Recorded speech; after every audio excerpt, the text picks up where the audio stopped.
It's Vanay. Hey, Miss Bre'Anna Jay. How y'all doing today? And we're back with another episode of Don't Speak Christ. I hope you guys enjoyed our last one. It was our first time. We're still, kind of fresh in this, new to this. Yeah. But, hopefully it touched someone out there. And this time, our discussion is going to be Heartbreak. Have you ever experienced a heartbreak? Or have you ever broken someone's heart? Oh, were you the heartbreaker? Let's get into this, y'all. So, Miss Bre'Anna Jay. I'm not going first on that one. Woo, that's a lot to unpack. I don't even want to unpack it. Okay, so let's discuss being the heartbreaker. Were you ever a heartbreaker? Okay, so yeah, I was a heartbreaker. Whew, okay, so bad story. I hate to even tell this. I hope this person forgive me. Ooh. I'm saying this right now. If you remember me and you remember what we had, I hope you forgive me because I know how you felt. And I'm sure if he ever sees this video, he's gonna know exactly who he is. All right, we ain't naming no names. I'm not naming no names. I'm just saying, but that's how bad I felt. So let's see. The first time I ever broke someone's heart, I was in school, college, and so I was dating this guy, but we went through like this 6-week program first before we went into internship. And so I started dating him during internship, and he was a little younger than me. So I felt like, he was a good guy. And I don't want to go into all the details, but I know that he wanted to be with me. I was his first girlfriend. And I was like, nah, you are a good guy, but I think you need to test the waters a little more. And I was young and I was fresh, just in the game, just, starting out, and so, yeah, I cut him off, but I think he knew, and he was just sure, he was a producer, I'm a musician, I'm a singer, so it was like the perfect little combo, but I just thought he was too young, and so, I'm sorry. Now I think about it, and I was like, that would have been a great husband. Like, man, that would have been a great husband, but it was my fault. So, and you regret? That's my regret, is that I probably should have explored the relationship because I think that he would have treated me well. He probably would have taken care of me. And back then, we was broke, okay? I mean, like, we was broke. So, I was making probably a little bit more money, but we was broke. And so, I know now he making a lot of money. But it's not about the money. I'm just saying, he made a lot of money, so I know for a fact I would have been taken care of without a question. But we cared about, like, I think the beautiful part about it is that when we didn't have any money, we would do things that was thoughtful, like, making sure each other was covered. Like, surprising gonna say, I cooked this man breakfast in the morning. I think that's what sold the deal. He was like, yeah, you the one, girl. And I was like, that's my story. It's too late to shoot your shot. He probably got a new life, new girl, you know what I'm saying, new opportunities. This man's probably long gone. Right. That's fine. God go bless you with another one. Yep. And that's all it's gonna be, and I can't worry about it. Now, let's switch the subject. Okay, me as a heartbreaker, guys, I didn't mean to. I promise I didn't mean to. But your girl. So, after I went through like a relationship where I was being physically abused, ended that relationship after about, I want to say 2 years,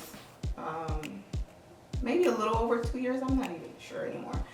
But I got into a relationship after I was single for about, I want to say 5 years.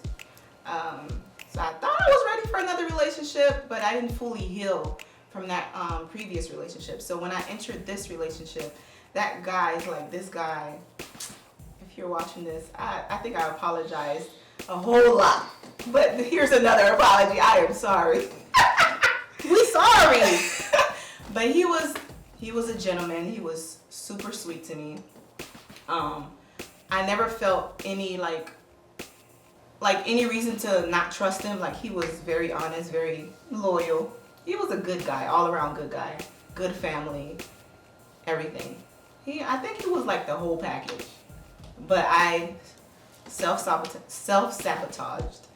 I was mean to him, and I'm not a mean person, You just were. I think you were probably unhappy. Were you?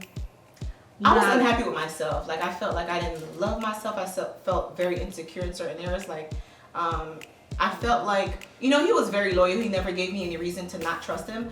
But I was like something got to be wrong with you. You was nitpicking. Yeah. That's how it be when you get your heart broken. It's like, and mind you, even I dealt with this dude like almost freshly, probably like my dude a year and a half, maybe 2 years, because we were beefing at that time. The person that broke my heart. So yeah, like I dealt with him, and I knew I was like, you know what, I'm not ready. And that was the truth. That was like the truthful thing. But and it was, to me, it was nothing wrong with him. Nothing. He was a gentleman. Like, I'm gonna tell you something I remember that was so thoughtful. It was his last dime, and he went out and got me flowers. Aww. Because I was crying that day, and I don't even know what I was crying about, but he went and bought me flowers, and that's how I knew he was special. Because if you would take your last dime to buy me something just to make me smile, I was like, somebody gonna be a real happy wife. I know. Oh, speaking of that, this guy got me a ring, y'all, and I was whew. I know. I feel like I was just young. I don't know about you. I was young.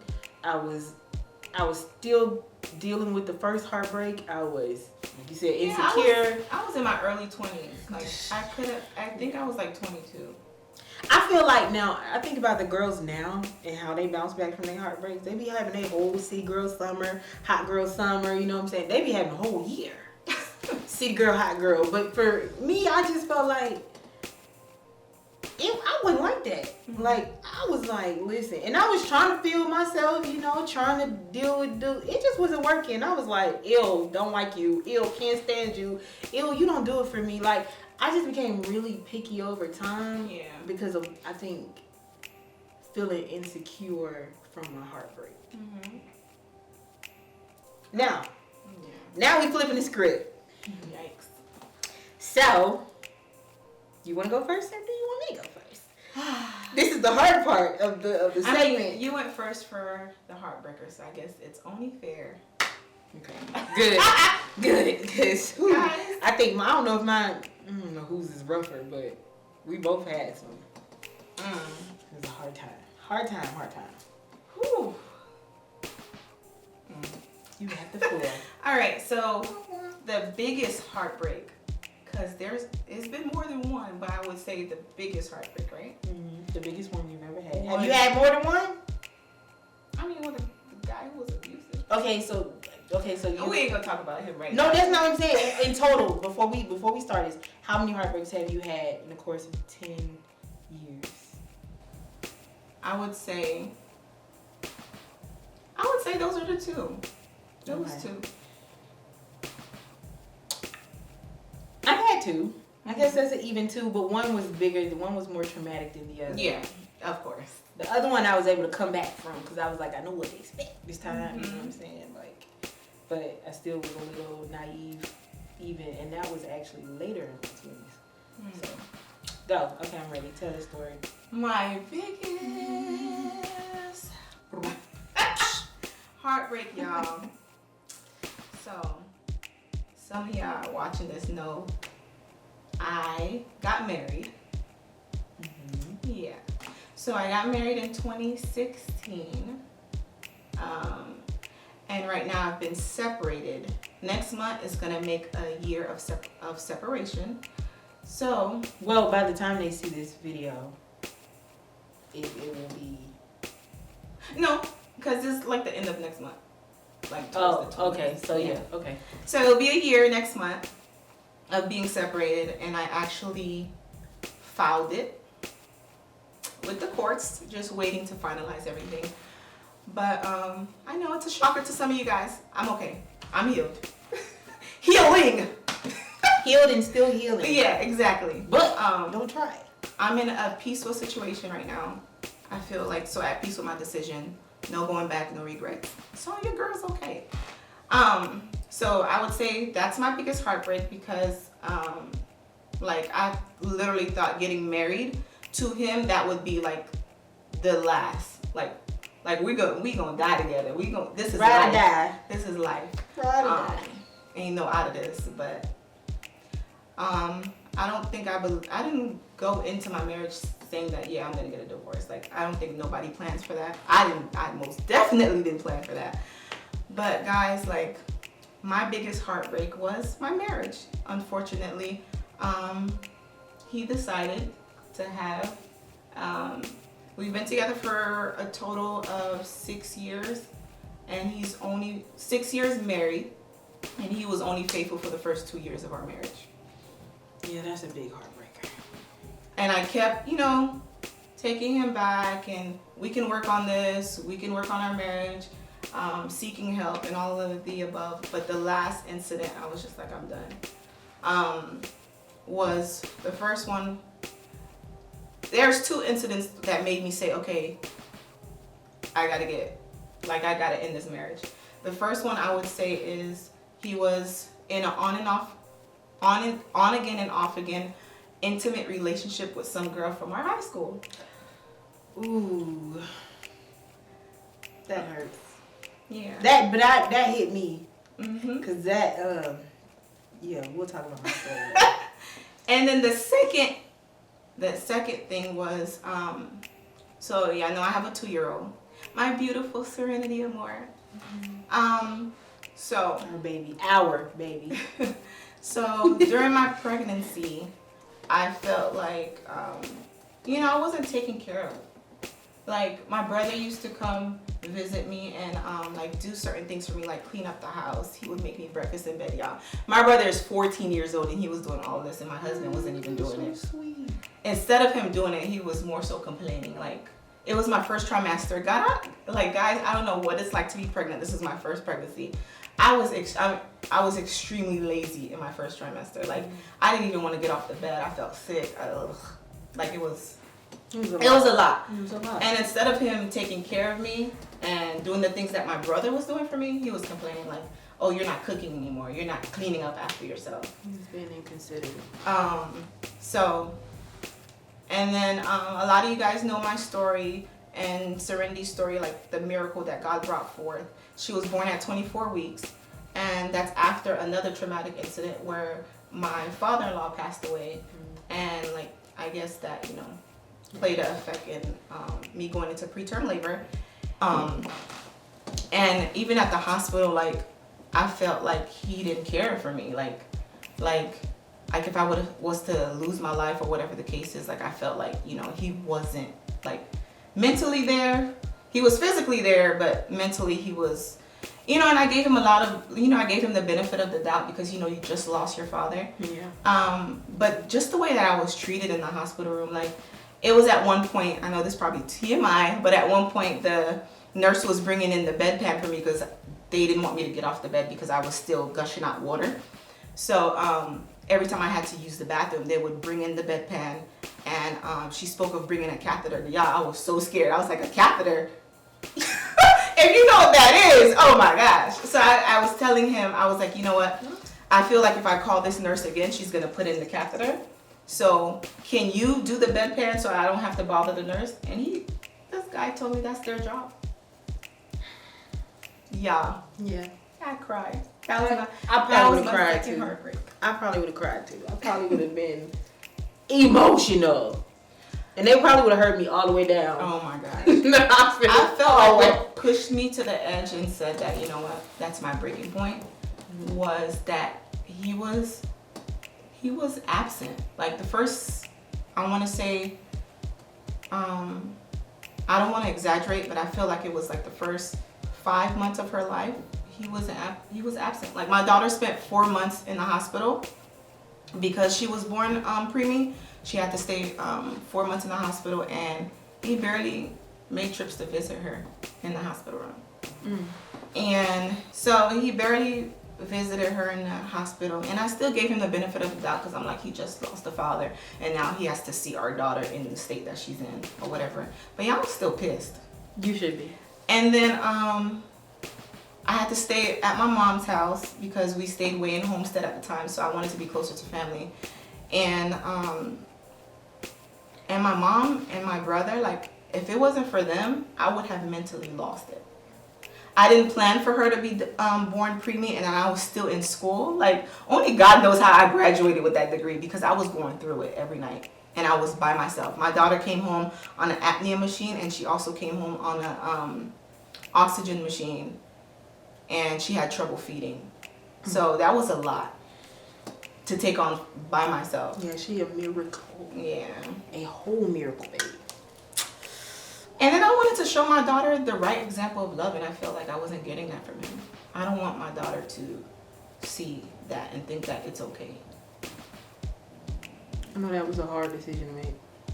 But It was. you know, some people stay in their marriages because they think It's best for the child. it's best for the child, but what they don't realize is that they're creating toxicity for the child to see if the parents are not on one accord. Some people they're friends, you know, in marriage, and even if their marriage is not, you know, on one page, some of them work when they're together with their children, and they know they kind of set the boundaries, like, our children will never see us argue. Our children, they're only gonna see us on the good side. But in most cases, it don't work like that, because it's usually one sided and somebody's heartbroken, and when the other person either checked out or they're just not there mentally, physically, spiritually, emotionally. Yeah, that's another thing. I feel like I everything. tapped out in 2020. Like, I separated last year, but I feel like I was tapped out 2020. You just feel like you were existing, like going through the motions. Yeah, trying to stick it out for my daughter and just taking it.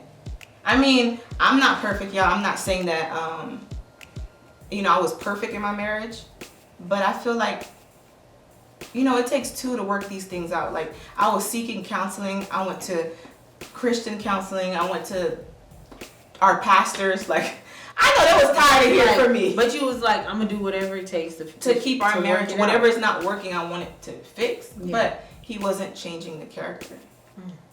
And it's like he never forgave me for something that happened early on in our marriage. Yeah. And he kept bringing it on. Like, I genuinely apologize. Like, I was in a bad place. Like, I went through depression. And I took it out on him. So he was still blaming me. Like, all the affairs that he was having, the cheating and stuff, it all pinned back to, in 2017 you hurt me when this and that. It was like he was starting to use it as an excuse and trying to make me feel bad to play the victim. And I just had enough. Yeah. Because if you're going to keep blaming me for this, like, when are you going to forgive me? Like, I even apologized in front of our pastors. Yeah. And he was still using that against me. That's a real heartbreak. But it's like, I changed my character since then. Like, I'm not in a depressed state.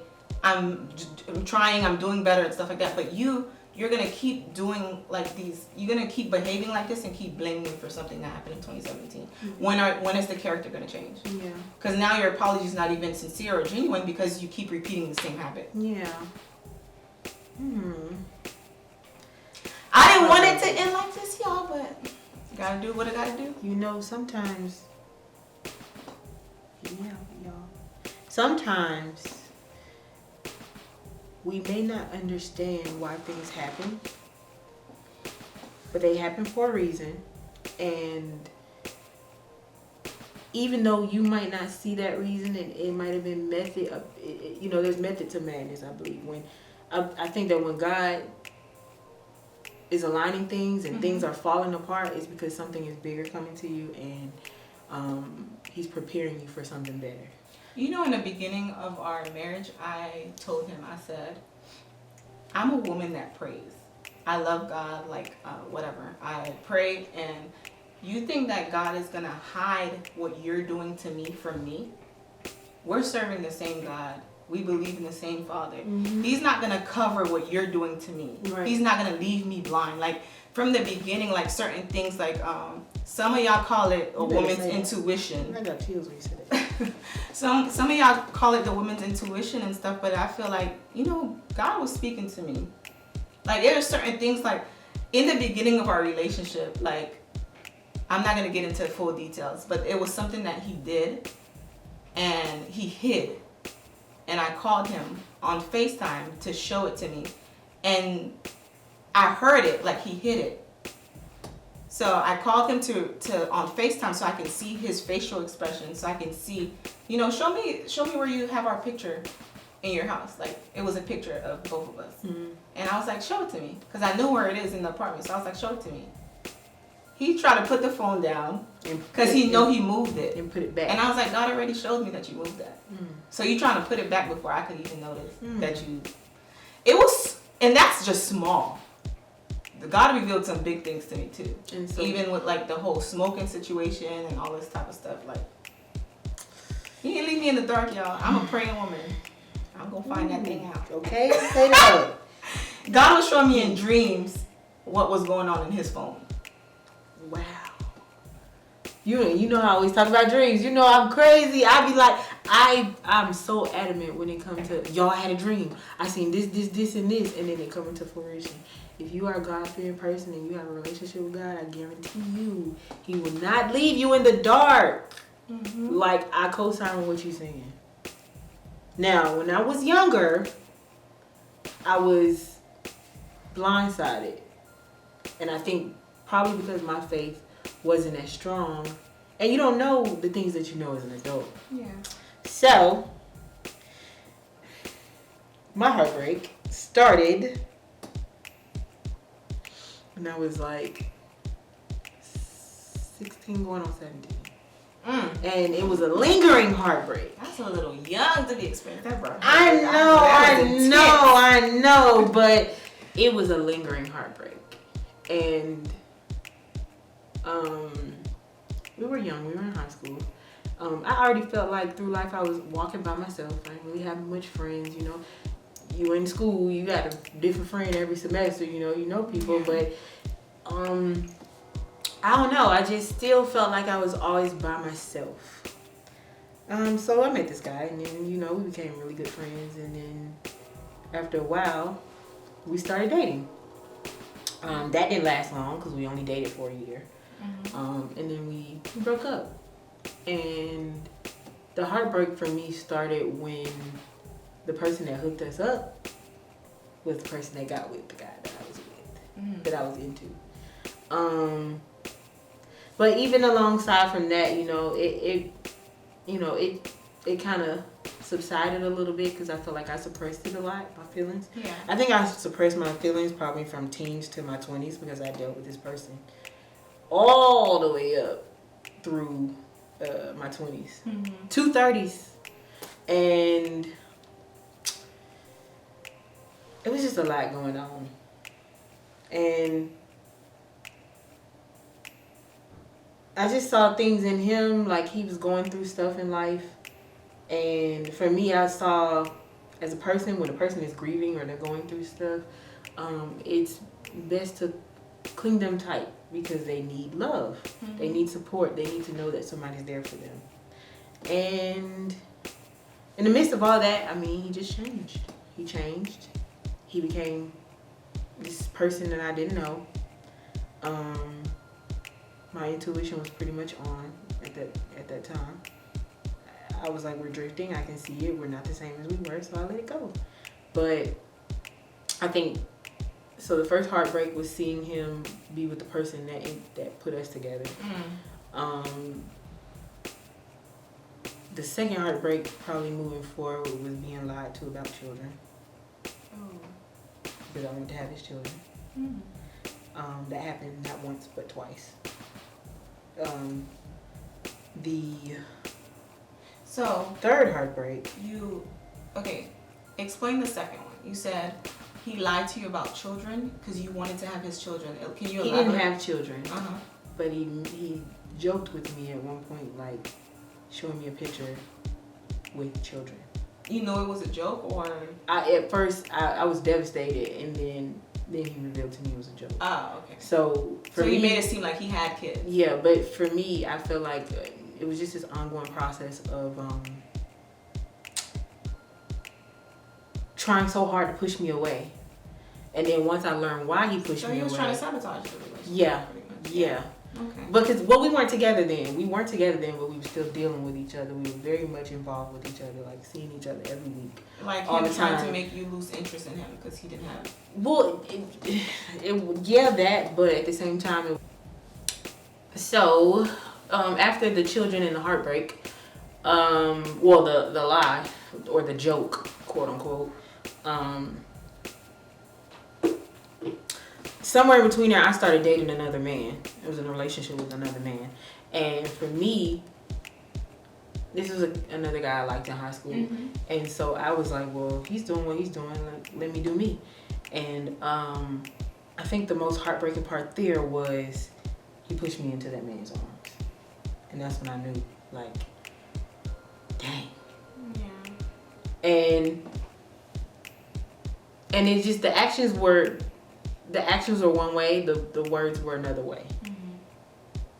And so it was off and on, you know. And I think if you watched our first episode, it comes from being a fatherless child. So going through that, I think we were beefing at one point because then, like I said, I ended up breaking that other guy's heart, but my heart was still there. Yeah. I was dating that other guy. That other guy actually cheated. He was cheating on me, and we were good friends, but I didn't even care. Like, yeah, I didn't even care. Yeah. I was like, oh, you're still with your baby mom, cool. He was just like a placeholder because you really wanted hold to it down. Like, I said, matter of fact, y'all get together and y'all have fun. I'm gonna be out of here. Like, I didn't even care. Yeah. Because me and that guy were actually friends, like, more than anything. So it wasn't even heartbreaking. And as I learned older, dealing with that guy as well, I learned that we were just like, I think we were more sexually attracted to each other than anything. So it didn't hurt releasing that person. The last thing, you got a question? Yeah. Oh, no, go ahead. Oh, so the last thing was at 25, then hearing that he had twins. And he told me for real this time, like, he had twins after sleeping with me. And I broke down in tears. And, wow. Wait, do he really have twins this time? No. No, oh he was entertaining the idea of someone else's children. So, it was heartbreaking. Moving forward from that, I mean, it's a lot of stuff that was happening between him. It was off and on. And then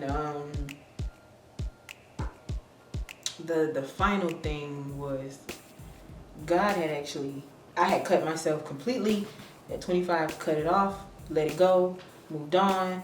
27, like, I finally had started going in my healing stage. And I think about 28 or 29, I literally had a dream where God was like, this is affecting you. Like, you've got to stop and you've got to work on this. And it was a messenger from God literally telling me, you got to work this out. If you don't, it's going to stop you from getting married in your future. Yeah.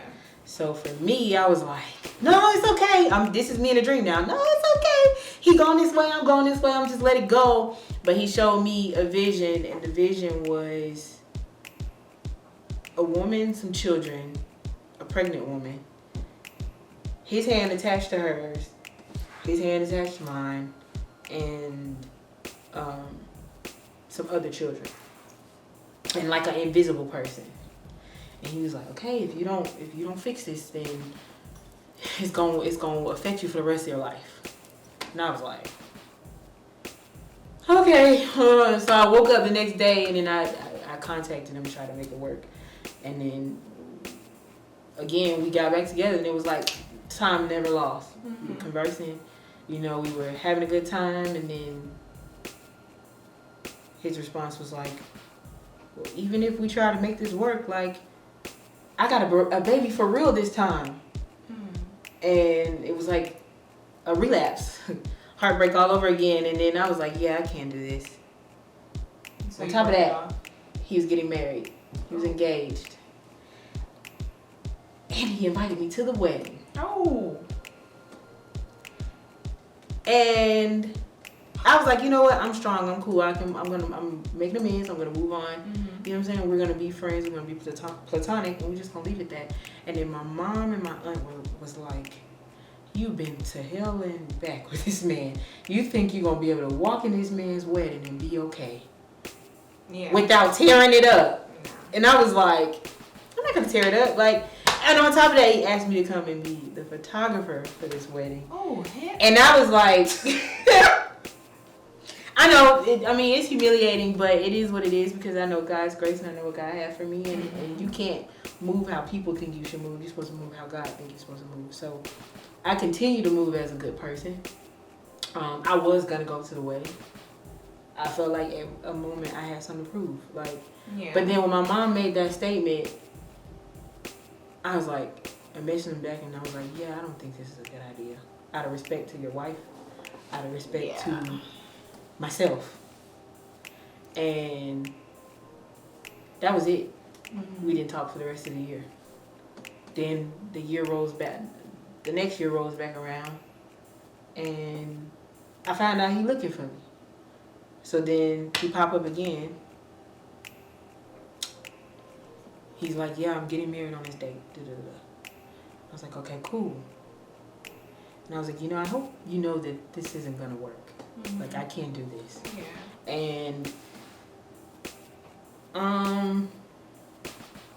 he couldn't really understand why or maybe he didn't want to understand. I don't know. Because you gotta heal. But he didn't understand how it was affecting me. And I was like, I feel like you're not really seeing my feelings, how I feel like. And I just was like, if you do this, you're making the biggest mistake of your life because of the reason you're getting married. And I was like, yeah, I just can't be a part of that. So then I left that, let that go. He called me the day before his wedding, and I was like, yeah. I listened to him talk. I hung up the phone. Something spoke to me. I heard some lyrics. They spoke to me, and then I called back and I said, I can't do this. Like, I need you to understand that this is the last time you're gonna hear from me. I heard the transition in his voice because he was excited, and then he was just, and I cut it off, and I remember hanging up the phone and breaking down in tears. But this time when I broke down in tears, I felt like I was freed. So I moved out. I started working on myself, started focusing on myself. I knew I was in a place of solitude. I had already known that. And then lost my job. Got kicked out of the house. Well, I didn't get kicked out of the house, but it was just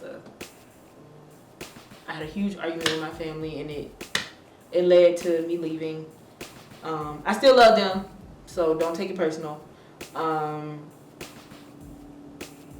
But I knew that was God positioning me for better. And so in the process of it, I was healing. I was just kind of sitting with myself because for me, I have to be alone to recharge. And something said to me, call him. Call him, see where he's at. Make sure he's okay. And forgive. Not for him, but forgive for you. You could forgive him for everything that went wrong and what didn't happen because y'all were young and both of y'all didn't know how to really love the way y'all needed to love. And yes, it was off and on and all these things happened. Because at one point he did say to me in the midst of that he didn't deserve me. So that lingered in my mind. And moving forward, I just chose to forgive. And so we were always friends first. And we decided to be friends. And I said, well, let's move on. Let's just be happy. And I'm going to be happy for you. I'm not going to take it personal. And thank God I did that because now I'm dating and I like it. So that's my story. I'm not dating yet, y'all. I'm dating. I am not dating. I'm dating. What's that? What's that trick they said? You know what the lady when she was like, "What's the way to my heart?" What's the way to my heart? It's closed. It's closed. Until you turn. Boy, listen, I ain't saying my heart is open, but what I am saying is I'm open to anybody that got the power to knock down these balls. Now, I'm a very compromising person, but at the same time, I just feel like if God sent you, because I always say God gonna have to send somebody. Like off a cloud, fresh off a cloud from heaven. They gonna have to have a superpower. I'm not perfect. I've done a lot of healing, so I'm a better person than I've ever been. But I say that to say I'm in a space to where I'm opening. Mind you, I will say this, in the process of the healing, he sent people to me that helped me heal things. Forgiving my father, forgiving the guy that broke my heart. He actually sent somebody that loves me to death. And that's my second heartbreak. I know I broke that person's heart, but I love him to death. I'm not in love. But at the same time, he sent me people, and that person restored my heart. He made me believe in love again. He made me believe it's okay to trust a man again. He made me believe that it's okay to communicate and say how you feel, and be okay with saying how you feel, and not feeling like you're crazy for feeling how you feel. So I think that's a big part of my marriage is I didn't communicate, because at one point I felt like it was no point. I shut down when I feel like you're not understanding me, you're not taking my emotions and my feelings seriously. It's been times where I feel like, okay, if I'm vulnerable, take what I'm saying and don't try to defend yourself. These are my feelings. It's giving narcissist. It's giving narcissist. It caused me. Don't tell me how to feel and make me feel bad about my feelings. It caused me to shut down, and I didn't want to communicate my feelings anymore. You could think whatever you want, you can say whatever you want. I would go silent. I've been there. I think some of the situations I dealt with, in my 20s, the actual good ones that were there, because there were very few, but there were few, and they would try to communicate with me, and I could not formulate. It was I want to tell you that I love you, but I'm guarded, and I want to tell you that I care, and I want to tell you that you mean something to me, but I'm guarded, and I got trust issues, because I don't know if you're gonna call me in the middle of the night, or when you're off work, or I don't know if you're out somewhere else cheating or doing something else with other people, and you mask it as something else, or you know what I'm saying.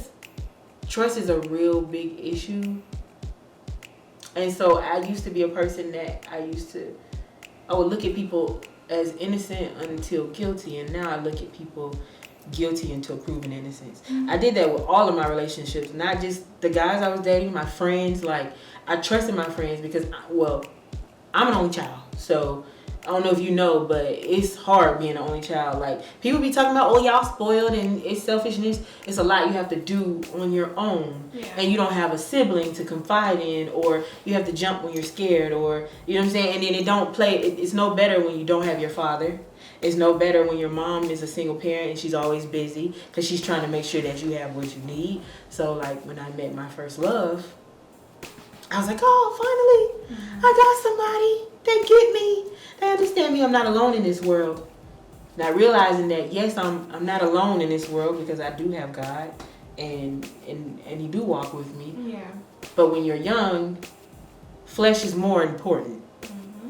We think that we need a lover, or we think that we need a partner. And I'm not saying that it's okay to walk through life and not have a partner. What I'm saying is, when you're younger, it feels like it's the end all be all. It's I gotta have this, or I'm gonna die, or I need this. So being older, I've learned to be okay with just being with myself, because more importantly, nobody has my back like I do. Yeah. But at the same time, it's okay to make connections with good, genuine people. Yeah. I feel like I did build walls. And it's going to take a special someone, special type of person to, break down those walls. But if you find, that's a start. I'm just saying.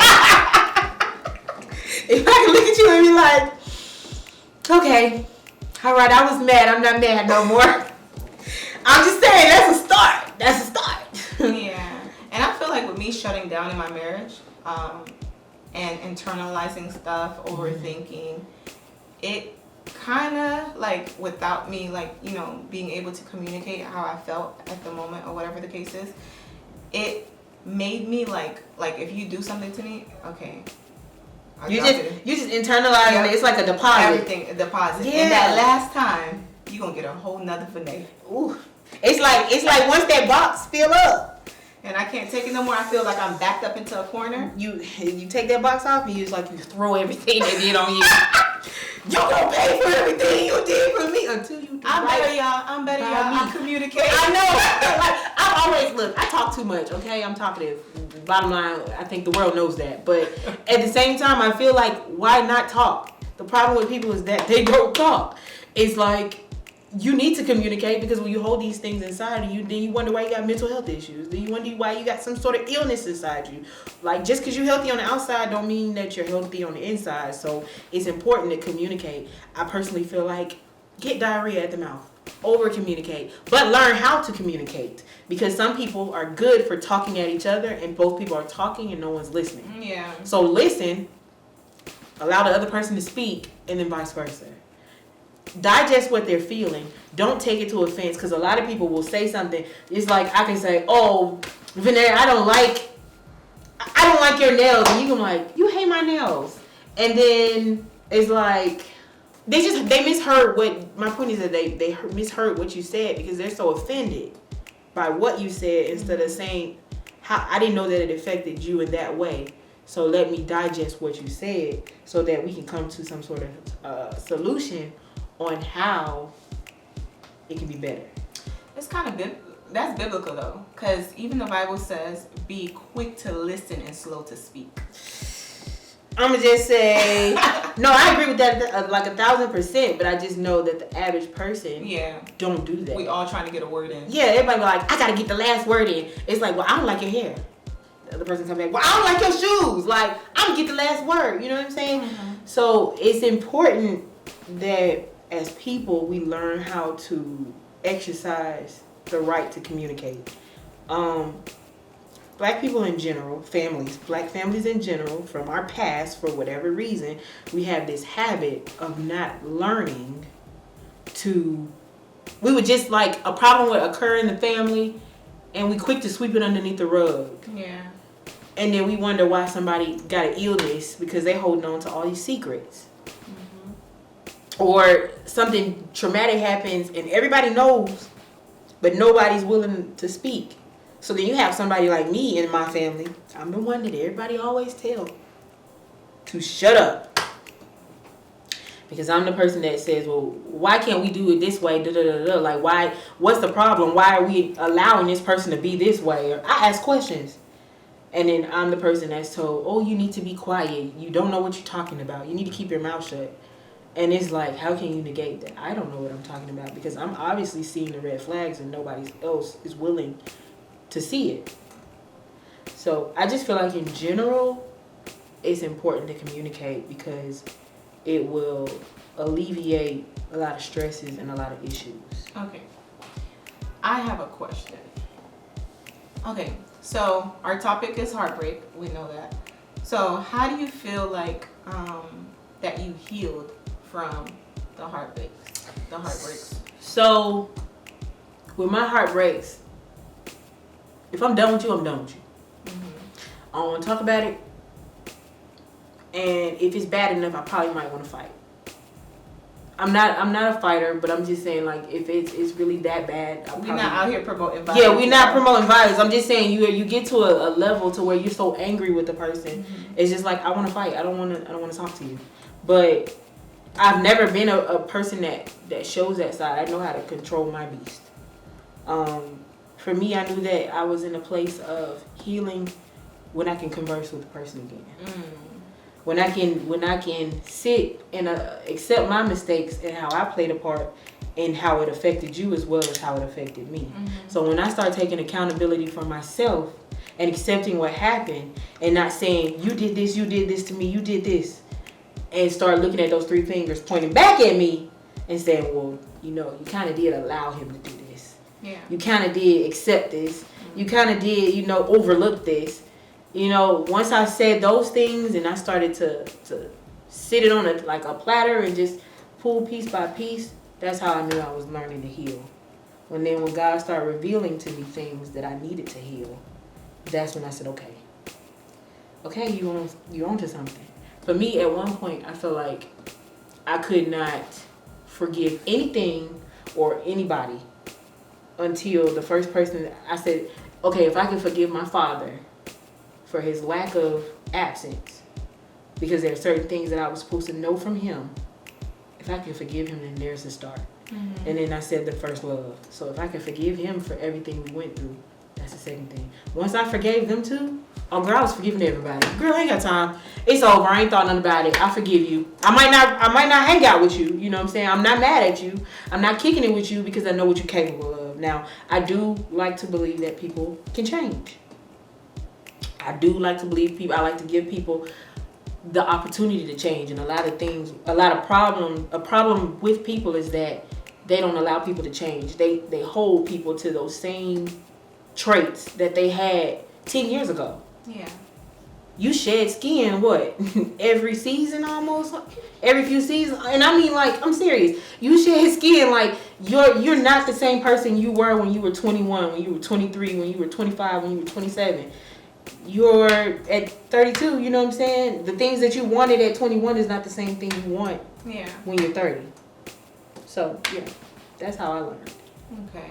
With me, I feel like I know that I healed from my heartbreak with my marriage because I'm able to pray for this individual again. Ooh. Now, that means God's still working on me because he's still working on me. I'm able to pray for him. I'm able to sit in the same room with him and have a conversation. Yeah, that's how I feel. Without feeling any type of way. Okay. Like I can look at you dead in your eyes and feel nothing for you. No hate. I don't think it's that I can't pray for those people because I can. I just think maybe it just wasn't my focus. Mm-hmm. You know, I was more so on allow them to come to terms. But you come to terms. Make sure you come to terms so you don't have to worry about if God's like, well, you didn't do what you were supposed to do when I told you to do it. Mm-hmm. So I just worry about how I can be in the right versus what they're doing, whether it's right or wrong. Yeah. All right. I think that's it. Yeah. That nailed it. Okay, so again, like, share, comment, subscribe, follow. I kind of want to hear about, y'all heartbreaks or y'all being the heartbreaker. So leave some comments. If you bold, okay? Because I know some of y'all like, I'm going to take it to the grave with me. Tell your story. We want to know. This is a part, to be honest, a part of my healing journey is this podcast. I know, I like it. Me too. Speaking on the things that I wasn't able to speak on before. I try to bottle it in. I don't want y'all in my business. But I feel like, me sharing my story, other people can relate and it can help someone else out. So if I'm able to help someone else out, then y'all be in my business. Yeah, same. I live like an open book. You can ask me a question right now and I'm going to give you the answer. And if I don't want to tell you something that's private, then I'm not going to tell you. Mm-hmm. But in most cases, I'll tell you, especially if it's going to be experience. Yeah. You're going to learn something from it. I hope you guys enjoyed this second episode. Yeah. And we're going to be back for more and more. Yeah. And keep supporting us, guys. Keep supporting. Tell a friend to tell a friend to tell a friend. Share to someone that can relate. All right, y'all. See y'all later. Don't speak for us. Don't speak for us.